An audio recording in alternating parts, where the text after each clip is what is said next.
All right, Trey, put your screen on and go in 5 seconds. Turn your video on. Count to 5 and you can go in 5. All right. 5.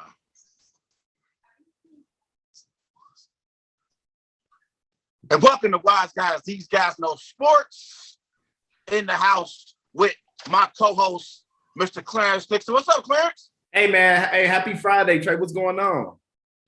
Nothing much. Live here on the Worldwide Sports Network. Everybody remember going to follow Wise Guys on Twitter at WiseGuys_H. Also on Facebook, Wise Guys. And be sure to follow Wise Guys on Instagram at These Guys Know Sports. How your Friday treating you today, Clarence? Man, my Friday's feeling real good, though, Trey, man. You know, I'm about to relax. I got my Wise Guys shirt on, man. So we about to have fun. How about you, Black Father?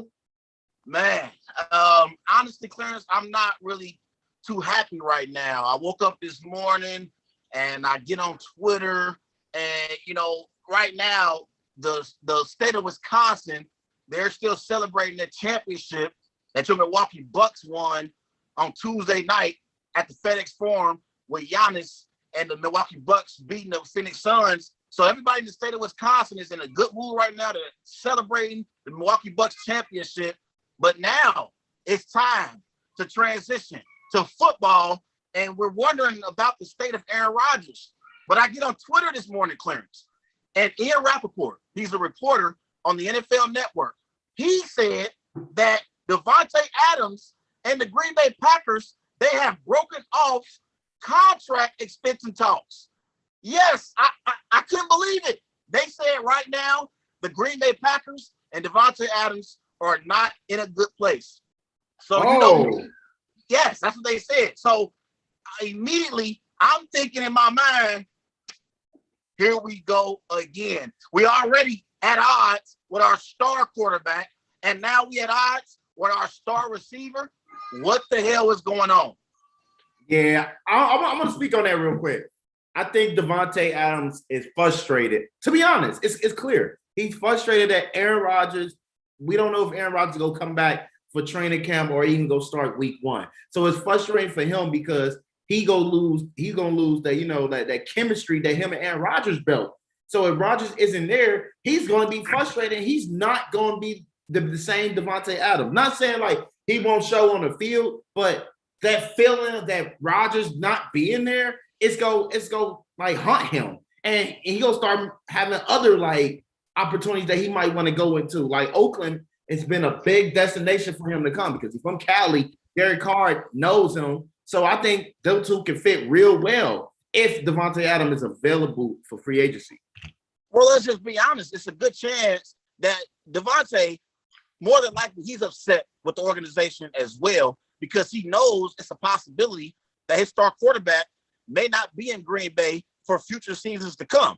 So Devontae, going into contract negotiations, he already has an issue with the Green Bay Packers organization and already kind of, you know, got like a side eye, like, man, y'all already about to take my star quarterback away from me. So, you know, the minute that the Packers organization say something crazy in contract negotiations, Devontae probably got pissed off. Like, hey, I'm already about to lose my star quarterback, and now you're trying to shortchange me. Like, you should, if you're going to lose Aaron Rodgers, you damn well better pay Devontae Adams top receiver money. He should be getting paid the most money in the NFL at the receiver position because he's earned just that. So I think going into those negotiations, he already had issues, you know, with the Packers because of the issues that they have going on with Aaron Rodgers. And so the first thing that they said in those negotiations, trying to shortchange Devontae, him and his camp probably got upset and just completely shut down, you know, all contract negotiation talks at that moment. We'll see what happens, but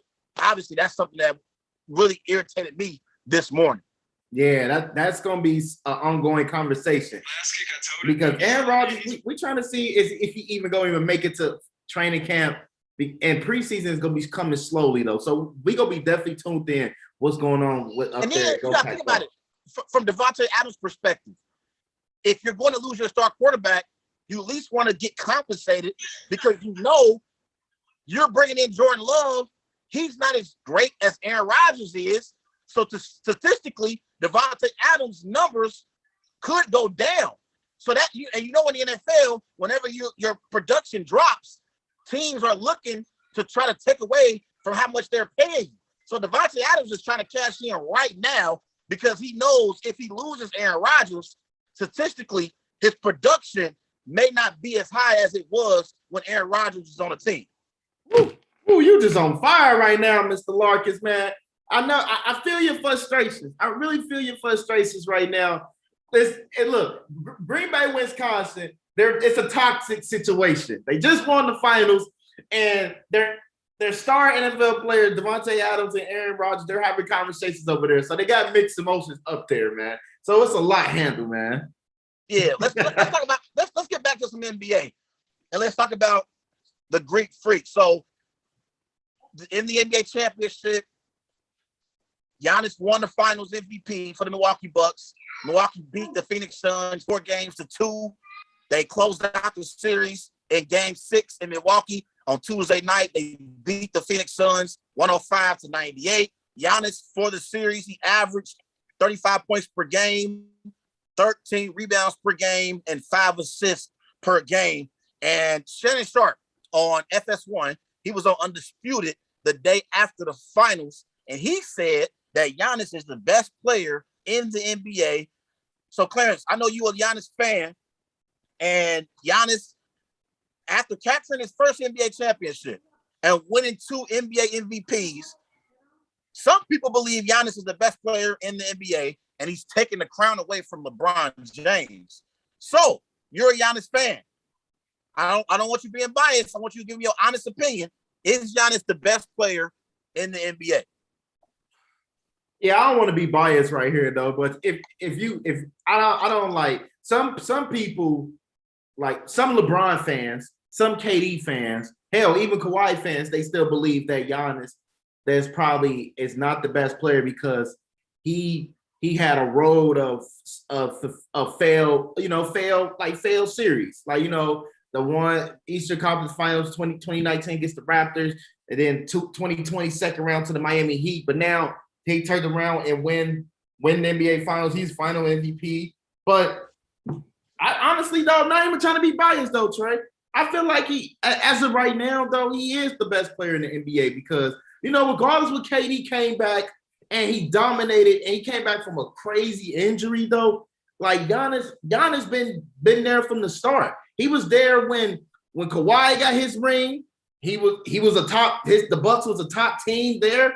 2020, when LeBron James won his ring, the Bucks was a top team at that time. And then 2021, like right now, like the team was outside of the top 2. They was ranked 3rd. It was a 3 seed that won the finals though. But Giannis, he's been showing that he's been the best player in the Eastern Conference.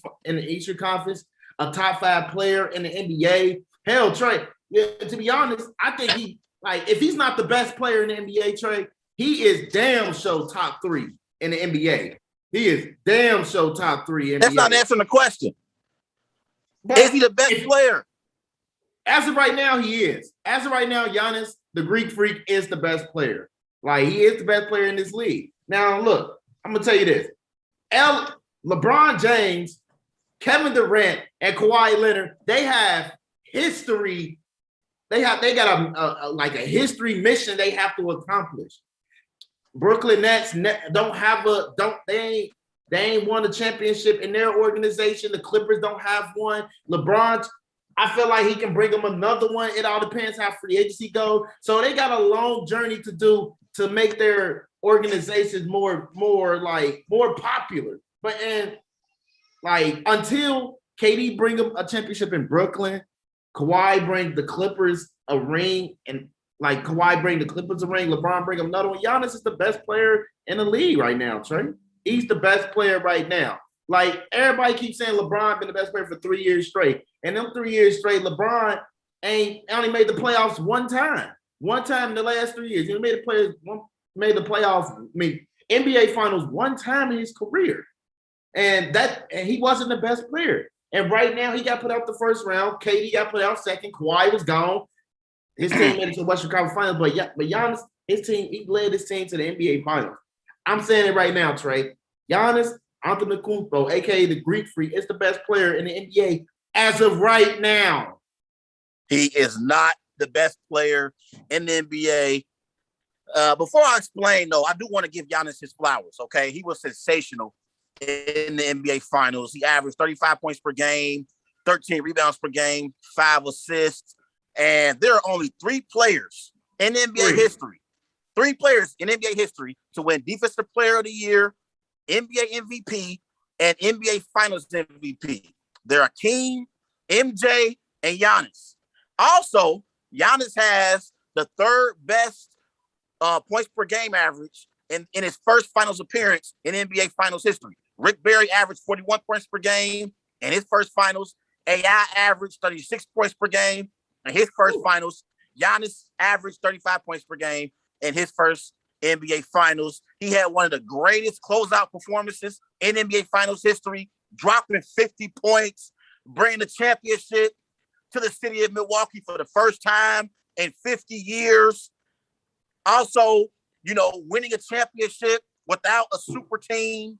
You know what I mean? Like, I respect the hell out of Drew Holiday. I respect Chris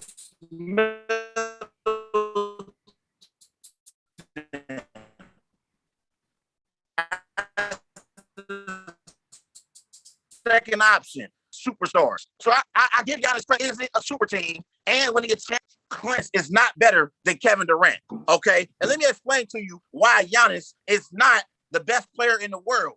And the reason why he's not the best player in the world is because Kevin Durant is the best player in the world. Well, this is best player in the NBA. Okay, best player in the NBA. When I say best player in the NBA, I'm thinking best player in the world. But so let me give you the reasons why Giannis is not better than Kevin Durant. First of all, Giannis himself admitted KD is the best player in the world. This was in the immediate aftermath in Game 5 when Kevin Durant dropped 49 points, 17 rebounds, and 10 assists. Okay? Kevin Durant was absolutely sensational in Game 5 of the Eastern Conference semifinals, and Giannis admitted himself that Kevin Durant is the best player in the world. That's the first reason. Also, in that same series, Kevin Durant outperformed Giannis. Okay? The only reason that the Milwaukee Bucks won was because Giannis's team outperformed Kevin Durant's team.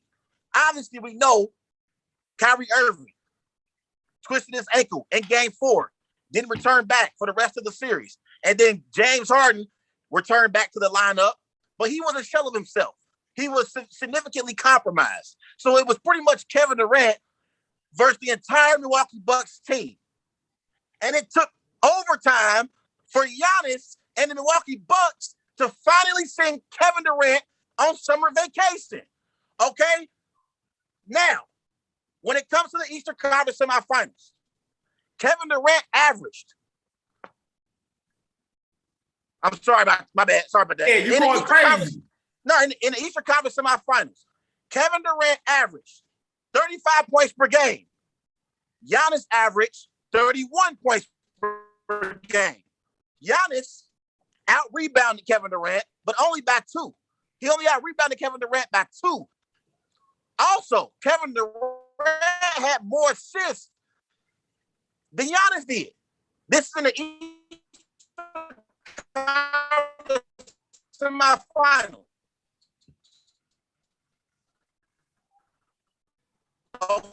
Okay. Now, averages. Kevin Durant has averaged in the NBA 26 points per game. Okay. Let's talk about regular season averages. Okay. Because, Giannis got 2 NBA MVPs. Kevin Durant averages 27 points per game.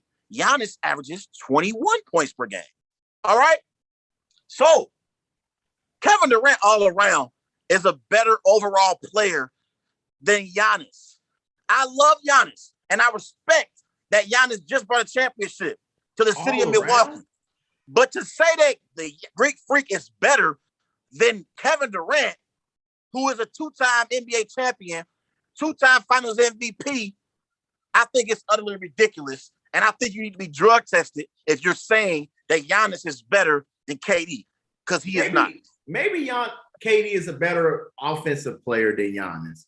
But to say all around, I don't think so. I think people underestimate what Giannis brings to this team. Rebounded, assisting ability. Like, let me tell you this.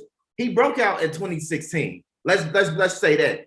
Once 2016 came out, he was a dog, most improved player, and he was all NBA first team and all NBA first defensive team. Like Giannis, the grind has been real, man. The grind has been real, Trey. And the thing about Giannis, what separates from KD is a monster offensive scorer. So he can score at any will. Not saying Giannis can't though, but KD volume definition of like scoring at every will, he can score from anywhere from the court, the three, the mid-range, the inside point, the layup, the free throws. And Giannis, he has his limitations, but he's still effective. And for what Giannis, like the last 5 years, he averaged about 27, 11, and 5, shooting over 66% from the full floor. Like that right there, that percentage right there is huge, though. But that's based off of him attacking the basket, killing in the paint, taking a few here and there jump shots. But Trey, what Giannis did this year is what Kevin Durant's supposed to do, Kawhi Leonard's supposed to do, and hell, even LeBron James was supposed to do. We got these players to a different standard, to the Harden, the Dame Lillard. We got them to a whole superior level because we know what they're capable of. They can lead a team no matter what. Anyway, wait a minute. But Kawhi already did what Giannis just did. I know. And guess what? He beat Giannis on his way to a championship in Toronto. I know. But you can say this, though, Trey. Kawhi Leonard, Kevin Durant, and LeBron James, them three players right there can lead your team to a championship no matter what the situation is. I can agree with that. Now, you can add one more player to that list. It's Giannis, because you can add him to that list. We can give him his respect now that he can lead a team to a championship.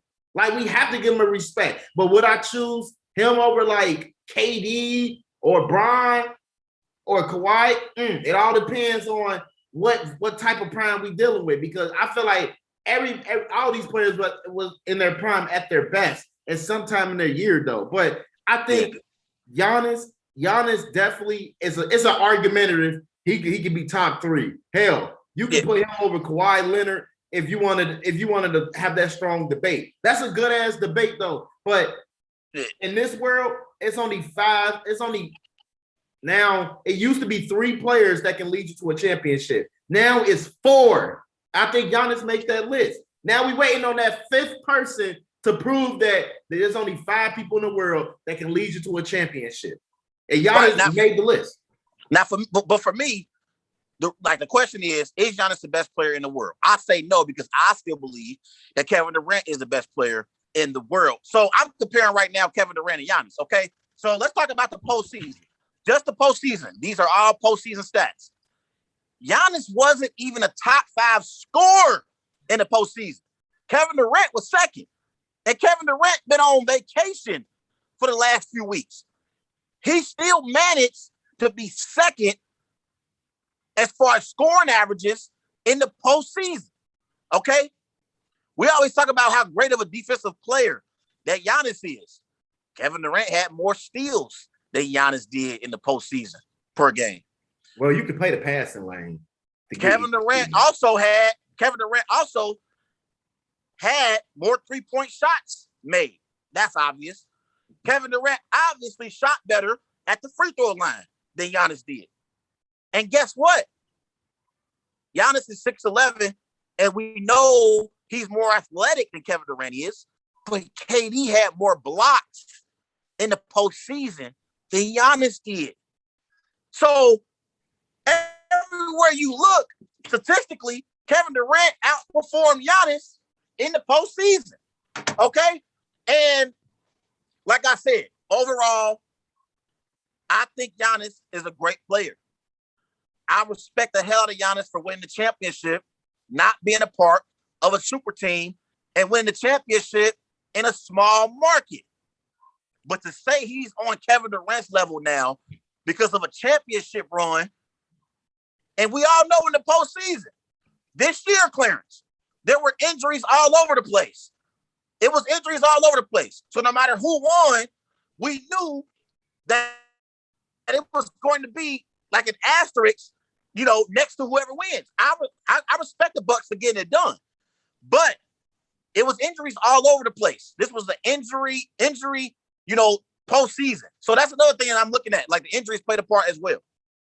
Injuries are part of the game, and look, and it's been injuries all over this playoffs these last 5-10 years, and we still nod it off and say oh yeah, but such and such still the best player in the league. He's performed at the highest level. Injuries aren't part of the game, Trey. So they are, but they are. What? And but what made this year different though was a lot of stars got hurt, and that we never seen before. We never seen 5 or 6 top players get injured on the team and be done with the playoff. That was just a different scenario. That was just different than any scenario that we've been through. So it looks like the Bucks and the Phoenix Suns had an easy route to the finals because a lot of stars ain't played. But at the end of the day, injuries happen all the time. And somehow the Suns pulled it off to make the finals. The Milwaukee Bucks just pulled it off to make the finals. So that right there, it's just we can't discredit that. No, I know that, but I got more for you. You ready? What? Kevin Durant has 14 career playoff games of 40 points. He's only second to one other player. Kevin Durant also has the second most 30-point playoff games in NBA history. Kevin Durant is third all time on the scores list in the playoffs. This is the all-time scoring list and scoring averages in NBA playoff history. Kevin Durant is third. Okay? You put everything together, Kevin Durant is still the best player on the planet. All right, let me ask you this. Who are your top 5 players in the NBA right now if everybody is healthy? Top 5 players in NBA right now. Okay, you can start from 5 to 1 or 1 to 5. You want me to give you a list? You want me to give you order or just top 5? Just give me your order. Okay. For me, it's hard because it's tough.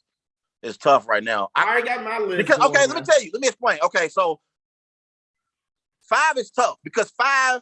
I'm gonna give you a couple players that you can put in at 5. You can put James Harden in at 5. You could put Steph Curry in at 5. What? You could put Damian Lillard at 5. I said at 5 because I think the top. Wait a minute, the top 4 are solidified. So let me give you my top 4. 4 for me is Giannis. Okay. Third for me is Kawhi. Okay. Second for me is LeBron, and Kevin Durant is number 1. So I got your Giannis, 4. I got Giannis at 4, Kawhi at 3, LeBron at 2, and then Kevin Durant at 1. But the reason why I said 5 is tough because to me, Clarence, for that 5th spot, you can make an argument for Steph. You can make an argument for James Harden. You can make an argument. I believe you can. You can make an argument for Damian Lillard. You can make an argument for the Joker. He just won. I will say the best argument though, Trey, will be the Joker or Curry, because Harden, not saying he can't lead teams though, but he had a lot of failed runs. He had a lot of failed runs, including this year. Although he was hurt this year, this still considered a failed run because he's part of the Brooklyn Nets. So I want to put him as a top 5 player in the NBA right now. That's just me. But I can give you my top 5. Okay, let me give you my 5th player for now. I'm gonna roll. Right. I'm gonna roll with Steph Curry. Okay. Just so everybody know, before y'all hear Clarence top 5, here's my top 5. Steph Curry at 5, Giannis at 4, Kawhi at 3, LeBron at 2, and KD 1. I like that. I like that 5 though. It's kind of similar to mine's though. You know what I'm saying? But mine's is 5 Curry, 4 Kawhi, 3 KD, 2 Bron, 1 Giannis. Wow. So wait a minute. You wait. You got Kawhi. Wait. So you think Giannis has already what? So you really think he's better than LeBron? So here's how I look at it. I don't think Giannis is better than Kawhi, KD, or LeBron yet. I don't. This is his league, Trey. This is a new era coming in. LeBron James is falling from the rankings. He knows he's not going to be able to do the same thing he did 5 or 6 years ago. So he's going to be slowly falling from these rankings. I really was going to have him at 4 because that first round loss to the Phoenix Suns was like, wow, the King finally lost in the first round. How do we look at him? How do we view him next year? Like next year would be a bounce back year or would be another year like this, injured regular season. So his question mark is really up in the air. I think for Giannis, this is the new era, a new era for him. Like this is a new era for young players coming in like Devin Booker, Luka, LaMelo, Anthony Edwards. Those guys are coming in to explode. And if Giannis, he has to set the tone because if he don't set the tone, there's going to be a new top 5 or a new person replacing him out of that top 5. So he has to keep this going. That's why I had him at number 1. Not because of his past history and all that, his accolades. I think when you win a title without a super team, you're still continuing the traditional that you don't need a super team to win a finals. Now, if he can continue that journey, I think he automatically be the best player in the league if he can repeat it next year. Yeah. But as of right now, he's my 1. All right, let's just into some NFL, and let's talk about the AFC West. We've been talking about teams division by division. Right now, we're talking about the AFC West, and we're talking about the Las Vegas Raiders and our expectations for the Las Vegas Raiders. Last season, the Las Vegas Raiders, they finished 8-8 on the season. They were second in the AFC West. In free agency, they signed wide receiver John Brown and Richie Incognito on the offensive line. So we got John Gruden. He's heading into his 4th season as head coach for the Las Vegas Raiders, Clarence. So what are your expectations for the Raiders this season? Believe it or not, though, Trey, it's a put up or shut up year for the Las Vegas Raiders. And you know how we be when we talking about teams like it's an eye test. It's an eye test when you look at these teams like, oh, this team gonna be real great. This team gonna be solid. This team gonna be good. This team gonna be decent. Oh, this team gonna suck this year. But for the Las Vegas Raiders, Trey, this team right here, it's a put up or shut up year. Let me tell you why though. Because Derek Carr is a big part of this offense. He's coming off a career year last year in passing yards, passing rating, and total QBR. So I think the quarterback situation is under control. You got your quarterback that you can win with. I think Derek Carr, if you put him in position to win, this team could be a whole different person. I think this Las Vegas Raiders team, their problem was defense. Their defense was one of the worst. And I wanted to start off with the defensive line.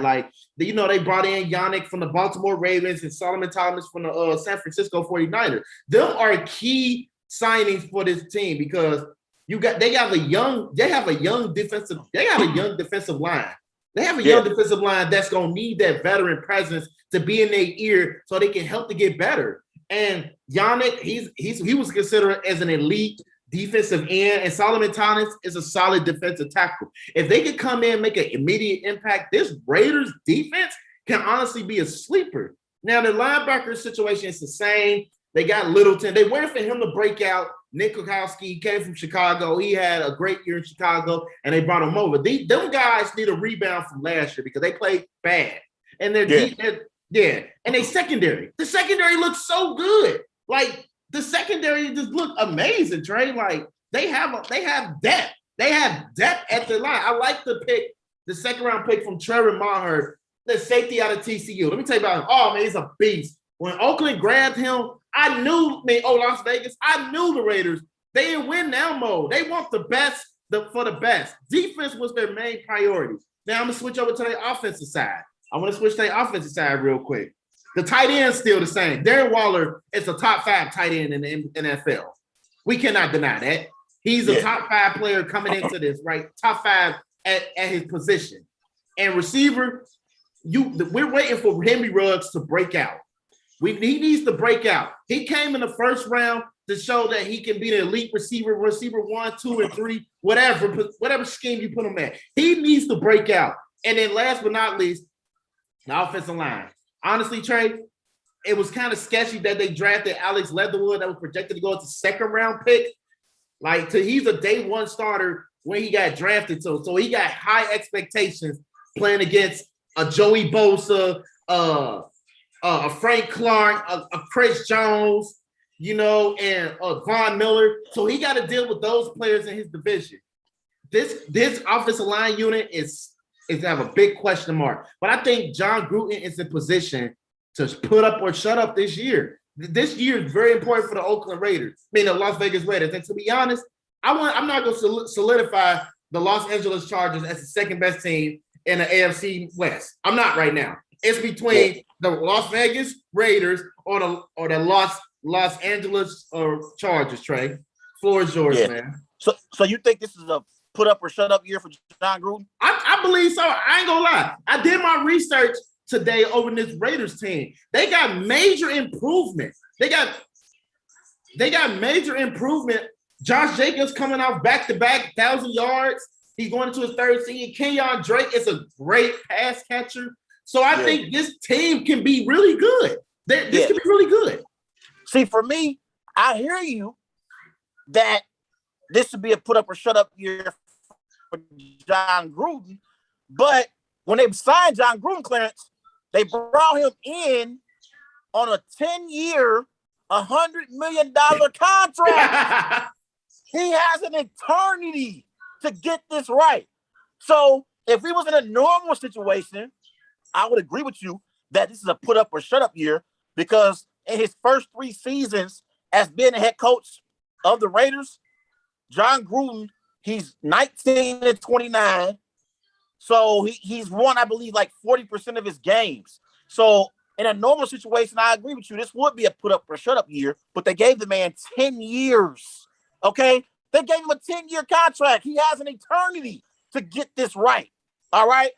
That's my first thing I want to say. But when I look at the Las Vegas Raiders and my expectations for them this season, I was listening to John Gruden talk earlier this offseason. This was after mandatory minicamp. This was John Gruden on his team. He said, quote, the expectations are rising now. We proved we can compete in the AFC West and proved last year we can win on the road. Yeah. So, this was John Gruden on his team. So, last year they played the Kansas City Chiefs tough. Both games they played the Chiefs last year. Yeah, I agree. In one game, they beat the Chiefs at Arrowhead, and they scored 40 points. All right? They lost the second game to the Chiefs, but it was a close matchup. It was 35-31. But they were the team that actually provided the blueprint on how to beat the Chiefs. They sacked Mahomes 3 times in one of those games, and they controlled time of possession. And that's how you got to beat the Kansas City Chiefs. You got to control time of possession, and you got to apply pressure on Patrick Mahomes. And it was impressive. Right. And the Raiders did just that in their 2 matchups against the Chiefs last year. So, John Gruden has high expectations for his team. So, and I believe they are a team that should compete for a playoff spot. You ain't winning the AFC West because you have Patrick Mahomes in your division. But you can compete for a wild card spot. They haven't made the playoffs in 3 years under John Gruden so far. And Raiders fans, they have expectations for their team. I see Raiders fans on social media every day, Clarence, and they want their team to be successful. They are a very passionate fan base. And last year, they didn't have fans in their new stadium. They're going to have fans in their new stadium this year, and it's going to be packed. And then you also know, because Vegas is a big-time tourist city, opposing teams' fans are also going to come to Las Vegas just to be able to watch their team play the Raiders. So that stadium is going to be packed this year, and we're going to see if the Raiders can feed off the energy from their fans, because it's going to be a lot of fans there, even from other teams, to watch their team play in that great stadium in Vegas. Also, your audio went out. I can't hear you. And they got a new DJ set. They got a new DJ set inside the stadium. So the stadium is going to be rocking. Yeah. But let me ask you this, though. I'm about to read you their first 5 games. And I want you to just give me like yay or nay. Like you did the other teams. You ready? Yeah. Their first game is Monday Night Football against the Baltimore Ravens. Loss. That's a loss. That's a huge loss? That's a loss. That's an L. They'll lose that game. Then you go on the road to Pittsburgh. They can win that game, actually. That game, that's a toss-up. All right. Then you come back home and play the Miami Dolphins, a young Dolphins team. That's a toss-up, but I will give the edge to the Dolphins slightly. At home? Yeah, slightly. Okay. And then you own the road and against the LA Chargers on Monday night. That's a loss. Damn. All right. And then they play Khalil Mack, the Chicago Bears. He come back to where he was drafted to. They actually can beat the Bears. So I you would say got them going 1-4. No. I said they'll win. Who their first game against? Baltimore Ravens. Oh, they'll lose that. I got them going to start the season 2-3. They can beat the Steelers. Oh. And they can beat the Steelers and they can beat the Bears. The Steelers on the road? You telling me they can beat a Steelers team on the road? Yes. I'm not sold on the Steelers this year. Oh, I can't wait till we break them down. Because I can't wait too. But I want to talk about the Raiders, personnel on their team. So John Gruden, he likes the Raiders roster. But John Gruden also said this was him in the post game press, not in the presser. He said, quote, changes that are in some people's eyes questionable. So they had some questionable decisions that they made, Clarence, on their offensive line. They traded center Rodney Harrison. They traded right guard Gabe Jackson. Yeah. They traded right tackle Trent Brown. They want to get younger. They want to get faster and add more depth on their offensive line. But these were top quality linemen who they let go. These were experienced veterans in that locker room. So that's a question mark for me when I look at this team. I don't know if they have the personnel that can protect Derek Carr to throw the football down the field effectively. So that's my biggest question mark for them on offense. Their offensive line isn't very experienced, but they are young.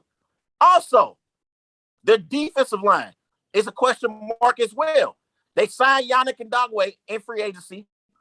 In the secondary, they got some young talent in Jonathan Abram, Trayvon Mullen, but none of these players are proven, okay? They drafted Trayvon Mooring out of TCU, but he's a rookie, so they don't have anyone in the secondary that's proven. And then on offense, you mentioned it a little bit earlier. Last year, Henry Ruggs, he struggled. He had big expectations coming into the season because he came out of Alabama and he played alongside Jerry Jeudy, if I'm not mistaken, at Alabama. And so last year, Henry Ruggs, he had 26 receptions, 452 receiving yards, but he only had 2 touchdowns. So he was very, very inconsistent last year, and you need him to elevate his game so he can help Derek Carr in the passing game for the Raiders to be successful. So I expect Henry Ruggs to have a much, much better sophomore season. I agree, man, because Henry Ruggs, I think he's the key to this offense, though. I think they got a good running game in Josh Jacobs and Kenyon Drake. So you got your running back, you got your duo running backs together. I think that they are underrated, one of the best underrated running back duo running backs in the league. Kenyon Drake and Josh Jacobs. Like that 1-2 punch trade is gonna be very scary and sneaky. But for Henry Ruggs, though, he has to be that deep threat for Derek Carr. And that was going to lead us to our next question. Is Derek Carr the quarterback that you can win a Super Bowl with? Well, yeah, real quick, I want to say this. When I look at the Raiders team overall, they have a lot of unproven players who are young, who haven't flourished yet. We're going to see if they can flourish in John Gruden's system and help the Raiders get back to the postseason. Wouldn't you agree with that? Like, they look like they one of those teams that's young, and they got a lot of players who are young and who they picked up in the draft, and they're just not experienced. They're young. Yeah, they're very young. They're really young. Like, and Trey, they're very young to the point, like, they're so unproven, but they got high potential. These kids, man, they got high potential. Alex Leatherwood could be a great tackle. I wouldn't pick him at the 19th pick in the first round. I would have waited, but if they would have waited, he probably would have been gone right there. So they pulled the plug and just, hey, trade the pick and go get Alex Leatherwood. And I think Leatherwood is going to be a great left tackle in the NFL. He just have to prove it. But Henry Ruggs, like you said, he has to have a great sophomore season. And lately, you know, when the young receivers they have a bad season their rookie year, they bounce back the second year. So we should be expecting better numbers from Henry Ruggs, more production from him, so Derek Carr can have his weapon back. And Darren Waller is a top 5 tight end, so he's going to dominate no matter what. So my only concerns is this offensive line and this defensive line. Yeah, they got to improve defensively because that was their weakest link of their team last year. They brought in new defensive coordinator Gus Bradley, so maybe he can help them on the defensive side of the ball because they gave up a lot of points last year, Clarence. Yeah, I think this Raiders team, man, hey, they're a wild card, man. They can really make the playoffs this year. Like they got some key players on this team that can really push this young guys to be great, man. And if Yannick if he is who he is that he was in Jacksonville, I think they getting a monster on the defensive line, man. And Solomon Thomas, he can like, you know, refresh his career, be a great defensive tackle. And I love the little players they got. Clinton Farrell, I like Max Crosby, Jonathan Hankins, Carl Nassib. I think that's a nice young core that you want to build with. And Gruden, he has to bring it all this year. This is 4th year with the team, 4th year with Derek Carr. Like it's time for him to put up and shut up, Trey. Let's talk about Derek Carr. What we got on Derek Carr? So my question is for you though: do you believe you can win a Super Bowl with Derek Carr as your quarterback? I actually do believe you can win a Super Bowl with Derek Carr. Like, I don't believe Derek Carr is elite, but I think Derek Carr is good. Yeah, I think he's good for Derek Carr's career. This is his career. He has 170 touchdowns, 71 interceptions. He's threw for close to 27,000 passing yards, completing 64% of his passes. I like Derek Carr as a quarterback you can win a Super Bowl with. I actually think that Derek Carr, at his best, he can be compared to Andy Dalton. And Andy Dalton led your Bengals to the postseason multiple years in Cincinnati. If Andy Dalton can lead the Bengals to the playoffs, I believe Derek Carr can do the exact same with the Las Vegas Raiders. Although he only has one winning season in 7 years. Okay, he's only had one winning season. But I do believe that Derek Carr is comparable to a quarterback like Andy Dalton. Therefore, I believe he can lead you to the postseason. And if you get to the playoffs, I think he can make some plays for your team to possibly end up in a Super Bowl. So, yes, I do believe Derek Carr is good. He's not great, but he's good. And I believe you can win a Super Bowl with him at the helm.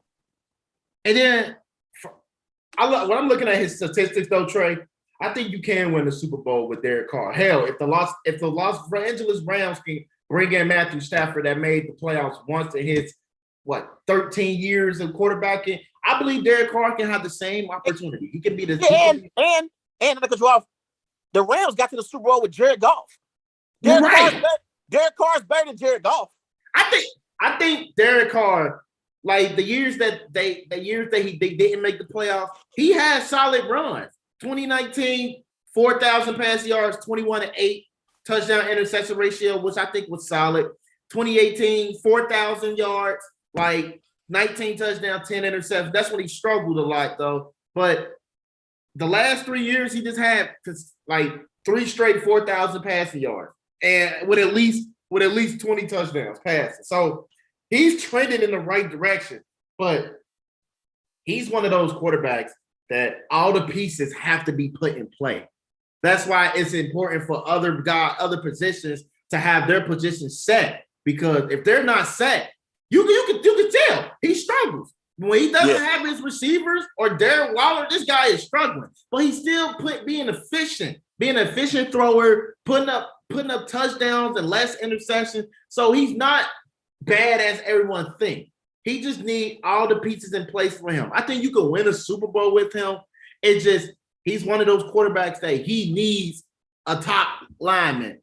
He needs a good running game. He needs an elite receiver. He needs an elite tight end. Like, he needs pieces towards him to be successful. Something like what Andy Dalton needed in his career in Cincinnati.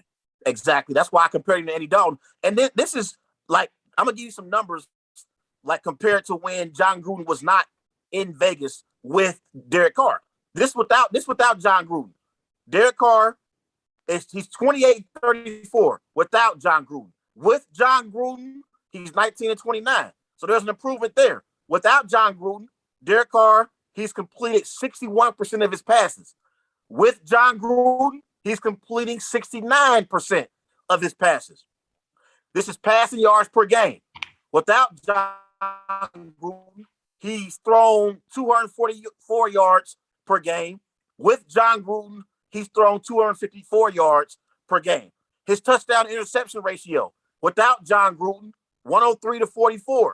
With John Gruden, 67-27. So you can say he's trending in the right direction slowly now that he's playing under John Gruden. So we'll see what happens for the Raiders and Derek Carr, for this upcoming season. But before we move on, my bad. Before we move on, do you believe in John Gruden as a head coach for this for this Las Vegas Raiders team? I ain't gonna lie to you. I think John Gruden is the coach for Derek Carr, because like you told the statistics when he had with John Gruden without, you see the major difference in there. John Gruden plays a key part into Derek Carr's success, like, because John Gruden pushed Derek Carr to the next level. He don't want him to get being comfortable. Like, okay, you throw 4 touchdowns, you had 3 touchdowns, you had another 3 touchdowns the next game. He want Derek Carr to be better than ever. He want him to be a great quarterback for the Las Vegas Raiders. I see that in his vision. That's why he did all these trades, all these releases. Like, it was kind of crazy that he got rid of Rodney Hudson, Gabe Jackson, like, because those guys ain't allowed sack over 1,000 snaps. It was kind of iffy that why he got rid of them. But players buy into his game plan of what he's trying to build here. And I think John Gruden is the right coach for them. Like, if he can start winning this year, they will be trending in the right direction. We gave him 2 or 3 years to change his whole staff around. Now he changed it around. This is the year, like, hey, we got this. Let's see what can you do with this. And if he can at least get them to like 8 wins straight, 8 wins, this could be a successful season for him. And in the year after that, they should be making the playoffs here and there. But John Gruden, I think he's the man for this team, Trey. He damn well better be. He's in a mix. He is in a mix of a 10-year, $100 million deal. I hate to beat a dead horse, but this guy is on a 10-year contract. He has an eternity to get this right. You make that kind of investment in a head coach, he better win at least 2 Super Bowls during his tenure. At least 2? It's hard to win 1. You're there for 10 years. Can you get Man. Super Bowls. Come on now. Listen, he's the face of the franchise. Everything starts and ends with him. He's running the show. Make no mistake about it. I know Mike Mayock is the general manager in Vegas, but John Gruden is running the show in Vegas, Clarence, and everything starts and ends with him, and he's making all the decisions for this team. And again, in the last 3 years, he's 29 and he's 19 and 29.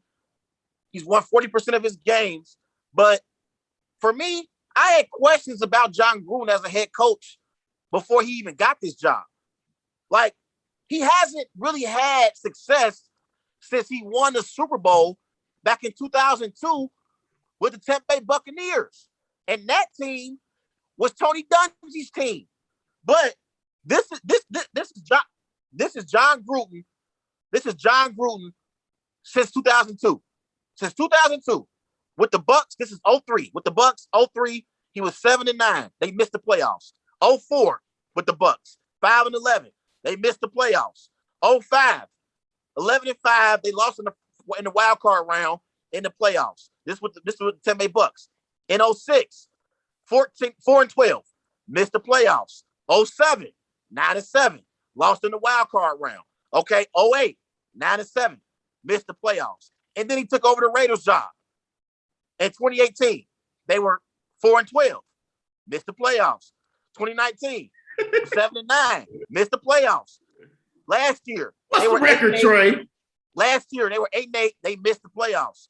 All that being said, I don't even believe John Gruden qualified for this contract to begin with. Has Derek Carr improved under John Gruden's watch since he's been in Vegas? Yes, but it isn't significant. So I've had questions about John Gruden since he's been the head coach with the Las Vegas Raiders overall. And again, since he's won a Super Bowl in 2002, he hasn't had much success in the playoffs as a head coach. I want to see what he's going to do this upcoming season because he's running the show. So if they struggle and they don't meet expectations, I believe it should be placed on the shoulders of John Gruden. I think for John Gruden, like, that's why I say this is a put up or shut up year for him, Trey. Because you had failed successful seasons in the past. When you took over the Tampa Bay Buccaneers, I honestly they came and say you led them to the Super Bowl because Tony Dungy inherited that team. He helped build that team. He built that team, and they did that little trade with the coaches. I didn't understand that at all. I honestly still don't to this day. But like you read me all the bad records that this man has when he took over a full complete season. So if John Gruden can prove this year that he's a winning coach, like it shows from here. Like he has to show, like this is a put up or shut up year. Like if he doesn't make the playoffs this year, Trey, hell, I don't even care if you win 9 games, you win 9-8, 8-9, 8-9, you can still sneak into the playoff. But if you can win at least 9 games and sneak into the playoff, that losing season stuff will stop hunting you. That's why it's a put up or shut up year for him. Because if he don't put up great numbers, teams and fans gonna be telling him to shut the hell up. Yeah, let's transition back to some NBA as Kawhi Leonard undergoes surgery. So Kawhi Leonard had surgery. Excuse me. Kawhi Leonard had surgery to repair his partially torn ACL. He has a player option for the 2021-22 season. He's expected to decline his $36 million player option. He can resign this offseason with the Clippers for 4 years at a projected $176 million. He can also resign with the Clippers for 1 season, then sign a 5-year Supermax deal next summer. So, how should Kawhi feel about his future with the Clippers? For me, I think Kawhi should feel like he should go to the front office, Steve Ballmer, Tyrod Lue, he should sit those guys down and ask them, how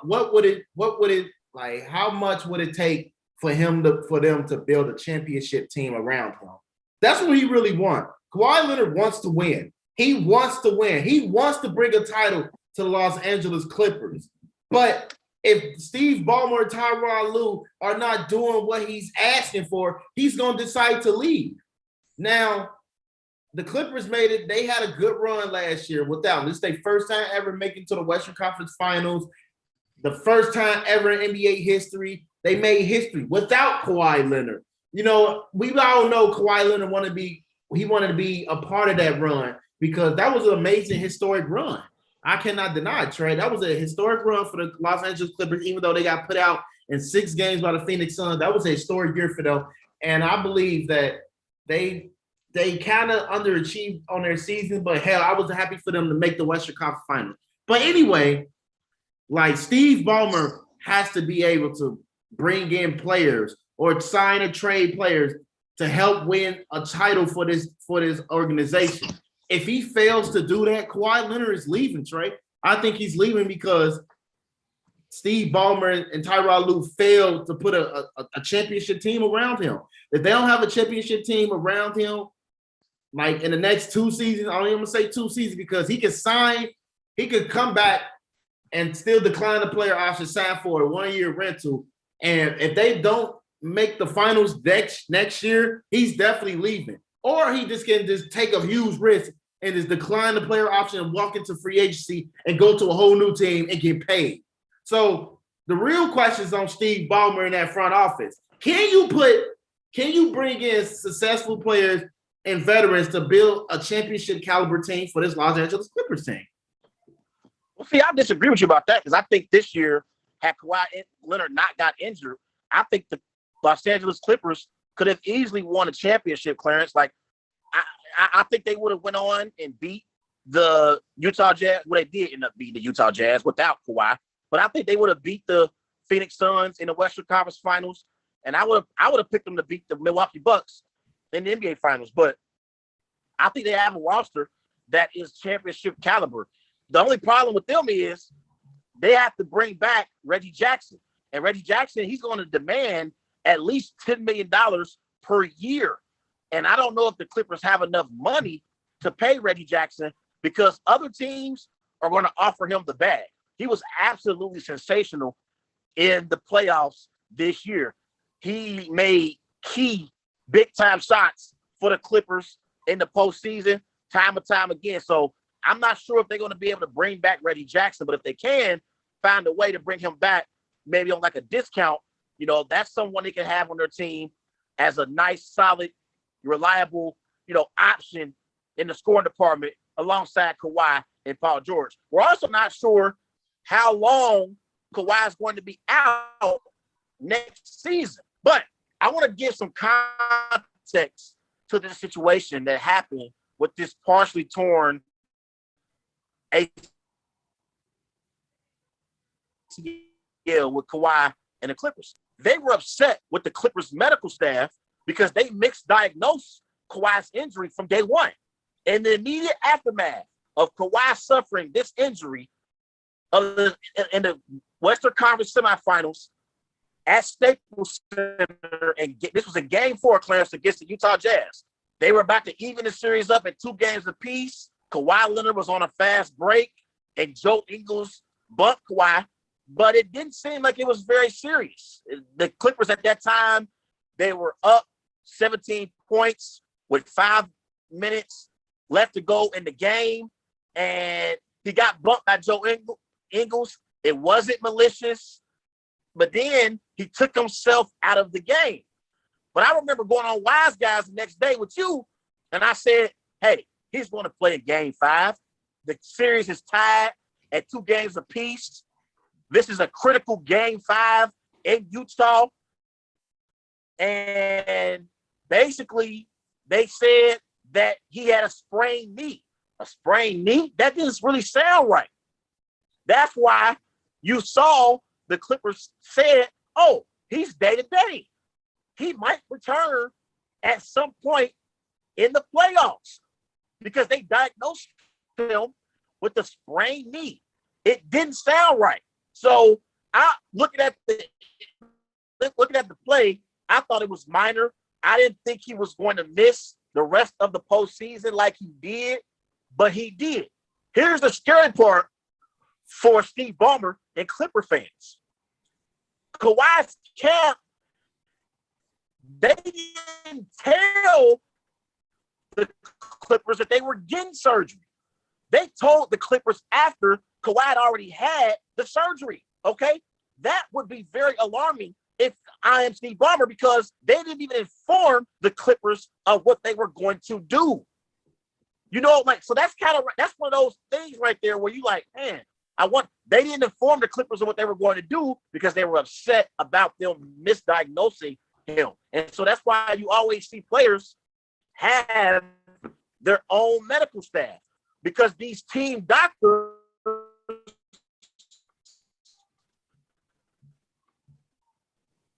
they are being paid. So, of course, all the game need. In reality, he had a part toward ACL. Okay, so that's something that the Clippers have to watch out for as we go through this summer and Kawhi making his decision because Kawhi could opt out and leave the Clippers because he's upset about their medical staff. This is the same situation that happened, Clarence, with Kawhi when he was in San Antonio. That's why Greg Popovich and the Spurs traded Kawhi to the Raptors because Kawhi wasn't happy with the Spurs training staff. So here we go again with Kawhi and the Clippers. It's almost like it's deja vu. It's happened again. So let me ask you this, though. You know, if Kawhi Leonard decides to leave and he declines his player option, he's going in for testing free agency, which team is the best destination for him? Well, for me, when it comes to which team is the best destination for him, you got to think that Pat Riley would maybe make a run at Kawhi, try to team up Jimmy Butler and Kawhi Leonard in South Beach. That's one option. You got to think maybe the Knicks would make a run at Kawhi Leonard. Mm-mm. You know, and make him their franchise player, you know, in New York. But I don't see Kawhi going to New York or Miami. I think Kawhi actually is a California kid and he wants to stay on the West Coast. So I don't really believe Kawhi wants to necessarily go to New York or on the West Coast and play the Dallas Mavericks and Mark Cuban making a run for Kawhi. And you hear me? Yeah. Yeah, I think the Dallas Mavericks are a team to be on the lookout for. That could make a run for Kawhi and team him up with Luka Doncic. I like that. I like that. I like that big three they like down there. Kawhi. I actually trolled around. I trolled that. I said if Kawhi, Luka, and KP play together down there, it might be the remake of the Cleveland Cavaliers with LeBron, Kyrie, and Kevin Love. And you gotta get the joke. KP? Yeah. Kristaps Porzingis is not a player that you could say should be a part of the big three right now. Not right now. I mean, he's considered that because he's getting paid max dollars, though. And maybe bringing a superstar like Kawhi Leonard will help change the scenery around there. But Luka and Kawhi, Luka would be you can hide Luka's defensive like style away. Like you can basically hide that around because you got a defender like Kawhi Leonard that can defend anybody that he defends. And KP, he can get better. He can get healthy. His 3-point might improve. So that might be a good destination down there. But everybody keeps saying Miami because, you know, it's South Beach. It's hot down there. You got a beach. You enjoy yourself. And you got Jimmy Butler and Bam Adebayo down there, Duncan Robinson and Tyler Hero. So you got a nice little core down there. I just don't see Kawhi being a player that wants to leave the West Coast. He's a California kid. He was born and raised in California. He wanted to come back home, Clarence. Okay, he wanted to come back home, and now he has that chance. But I wanted to talk about 3 different perspectives on this Kawhi Leonard situation, because Kawhi, he turned 30 June 29th. But I believe Kawhi is an old 30. Okay? Now let me give you 3 perspectives when it comes to, yes, the way as injury prone as he is, he's an old 30. But let me give you 3 different perspectives on Kawhi Leonard and his free agency, right? So if I'm other teams, I would be hesitant to give Kawhi the max because he's so injury prone. He's very injury prone, Clarence. He's only played 70 games twice in his career, okay? He hasn't played more than 60 games the last 4 years, all right? I would be very, very hesitant to give him the max considering how injury prone he is. Now, you might ask, well, the Brooklyn Nets, they weren't hesitant to give Kevin Durant the bag after he tore his Achilles in 2019. But Kevin Durant, he's not as injury prone as Kawhi Leonard is, Clarence. I don't believe Kawhi Leonard is reliable. I think he's a great player when he plays. I think he's a top 5 player when he's in the lineup. But he's not very reliable. Okay, so if I'm other teams, I would be very hesitant to give him the max based on him being significantly injury prone. Now, let's talk about Kawhi Leonard. If I'm Kawhi Leonard, I'm opted out and I'm going to try to do a long-term deal with the Clippers because him being injured, he doesn't know if he's going to come back to being the player that he was before he partially tore his ACL. So I would try to secure the bag if I'm Kawhi Leonard. And you know the Clippers are going to give up everything to keep you in LA. They basically traded away their entire future to bring Kawhi Leonard to LA. So if I'm Kawhi, I'm securing the bag because I'm not sure about how I'm going to play moving forward. So I'm going to get my money while I can. Now, if you're the Clippers should hope that Kawhi panics and opts in to his $35 million option because they might want to see what he does over the next year. Like, you want to see how he returns back from his injury. You want to see how he rehabs. You want to see, is he still the type of player that he was before his injury? So as crazy as it sounds, I think the Clippers should seriously, because I think they should hope that Kawhi opts in because they wouldn't have to give him that max just yet. They could give it to him next year or the year after. But that's how I feel about the overall thing with for all 3 perspectives. I think the reason why, because it was a failed medical, the Clippers medical staff failed Kawhi, just like the Spurs medical failed Kawhi. So I think if you can fix that problem ASAP, I think they'll be just fine. I think I agree with you. He has to stay healthy to be in contending to be one of the best players in the league and to be able to lead a team to a championship. So that's a big testimonial to, like, a big question to his testimonial. So let me ask you a question. Do you agree with that though? That like the Clippers that they should hope that he panics and opts into that $35 million option, gets his money. Do you think that you agree with that? They should basically hope he does that so they can see if he returns back to being 100% and being the caliber of player that he was before he partially tore his ACL. I think they just, they're waiting to what decision he's gonna make though, Trey. And they don't want that, like, whatever decision they gonna make, he's gonna be committed by. He's gonna be committed by because, like you say, he's a California boy, so he wants to stay home and do whatever it takes to stay home. So he got a big explanation, like big question mark around him, because even if you want to stay home, even like I said earlier, if you decide to opt in with the Clippers, You need to go to the front office and talk to Steve Ballmer and Tyrod Lowe of building a championship team better around him. Yeah. Well, let's switch gears and talk about the Tampa Bay Buccaneers and Tom Brady. As there were reports last week that from the Tampa Bay Times, they reported that Tom Brady says he played with a torn MCL last season. Brady underwent knee surgery in February. So, Mr. Nixon, are you buying Tom Brady playing last year and leading the Tampa Bay Buccaneers to the Super Bowl with a torn MCL? Look, I understand Tom Brady is the greatest of all time player, but come on, man. He had a torn MCL trade. Come on. Let me read you his stats.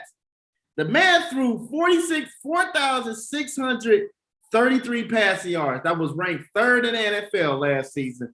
He was tied for second in the league for touchdowns, 40 touchdowns. At the age of 43, he's still throwing 40 touchdowns with only 12 interceptions with a total QBR of 72.5. That's ranked number 9 in the NFL. And you tell me this man played with a torn MCL. So a torn MCL, you can't really move the knee. You'll be moving so awkward that you think you can't move your knee anymore. I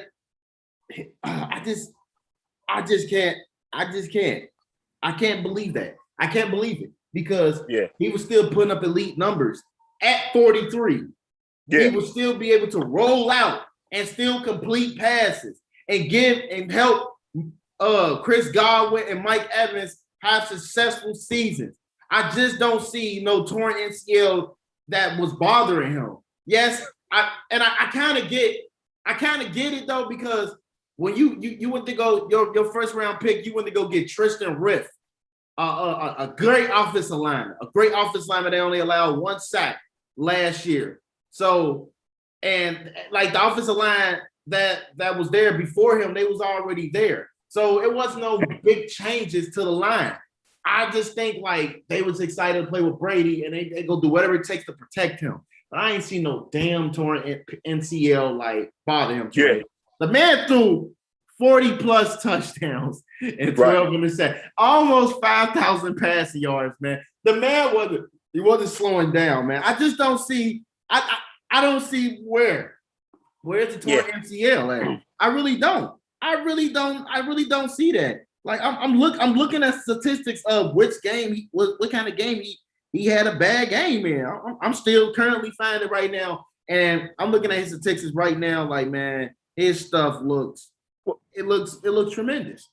Well, for me, see, because Tom Brady is a pocket passer, we don't really know if he played with a torn MCL last year or not, because he's not Lamar Jackson. He's not Kyler Murray. So he's not a mobile quarterback. If this was Lamar Jackson or Kyler Murray, we would know if they played with a torn MCL, because they're mobile. They're making plays outside of the pocket and scrambling to make plays for their team. Because Tom Brady plays in the pocket, he may have played with a torn MCL last season because he's in the pocket being protected. I don't know. I've never had a torn MCL, so I can't speak, to that type of injury. I don't know. But I will say this. I believe Tom Brady's camp leaked this information, Clarence. His camp leaked this because if the Tampa Bay Buccaneers leaked out about Tom Brady having a torn MCL, that would look kind of shady. The NFL would look at them like, hey, you got injuries going on that you're not telling us about. And teams are supposed to report any injury. Yeah. They're supposed to be on the injury report. So I don't believe the Bucs leaked this information out. I think it was Tom Brady's camp. They ain't fooling me. They ain't slick. They leaked this information out because I find it very hard to believe if the Bucs didn't win the Super Bowl, I find it very hard to believe that they would have leaked this information out.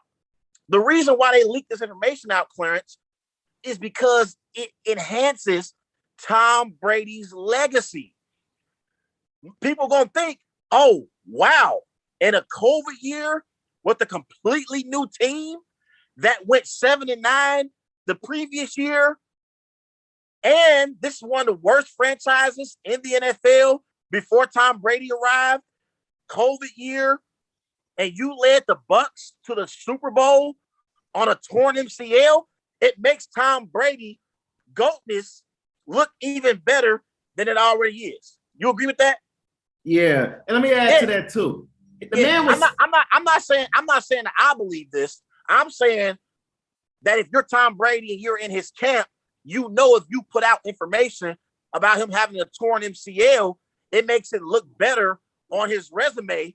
You know, winning his 7th Super Bowl for a team that was 7-9 the year before he arrived in Tampa Bay, and also coming to a franchise that's one of the most dysfunctional franchises in the NFL. You see where I'm coming from? Yeah, I definitely see what you're coming from. And listen to this. Listen to this. Tom Brady was sacked 21 times. He was sacked 21 times. 15 of those 21 sacks that was on the road. So that means he was sacked 6 times at home. So the offensive line did a great job protecting him, making sure he wasn't getting hit a lot. And maybe it was like some situation when he was getting sacked a lot, he was clowning the offensive line because maybe he was having maybe it was a torn MCL, but I didn't see no torn MCL come up on his injury sheet. I ain't see no slowdown this from him.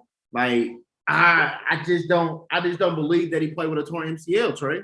Well, the thing is, if you read the report, I also thought it was interesting that according to whoever leaked the report, they said Brady tore his MCL towards the end of the previous season in his last year in New England. You remember they lost in the wild card round to the Tennessee Titans, and he didn't get surgery. He didn't even tell the Patriots. The reason why he didn't tell the Patriots, maybe it's because he knows he's leaving New England. So if I'm leaving New England, I'm not going to say anything about this injury because I don't want to be looked at as damaged goods heading into free agency. You see what I'm saying? Like he might have did tore his MCL and he kept it quiet because he didn't want to be looked at as damaged goods heading into free agency and teams already knowing, hey, he's 43 years of age. Okay, he's an old quarterback and now he has a torn MCL. That would have made a lot of teams reluctant to sign Tom Brady. So, so that's another part that you got to look at. Oh, Tampa Bay quarterback coach Clyde Christensen said in June that he believed Brady knee injury was a nagging nuisance, and he said that affected him all season. He believed that Tom Brady wasn't 100% all season, and Brady was stating like, "Hey, I'm gonna get my knee fixed. I'm gonna be better than ever." So it's a possibility that his knee wasn't 100%. It's a possibility his knee wasn't 100%. And he also knew he was leaving New England because if he knew he was going to resign with the Patriots, he would have informed the Patriots of his torn MCL and would have had surgery. And the thing is, though, this is the same knee that he torn in 2008 in week 1. This is the same knee that's been bothering him since 2008. So maybe it could be a cleaning procedure, a procedure surgery. Clean up old bones, clean up old ligaments. Just go in there and clean it all up. So it might have been bothering him for a long time.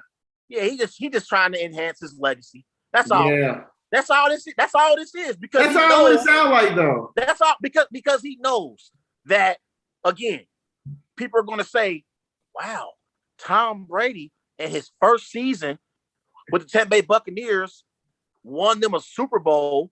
This is them being fresh off a 7-9 season. They won the Super Bowl in his first year in a COVID year. And he won a Super Bowl with a torn MCL. It just enhances his leg. It enhances his goals. That's all. But question: how many more years do you expect Tom Brady to play? I'll say after this season, man, he should be hanging it up. I say this is his last year. I'll say this is his last year playing football, Trey.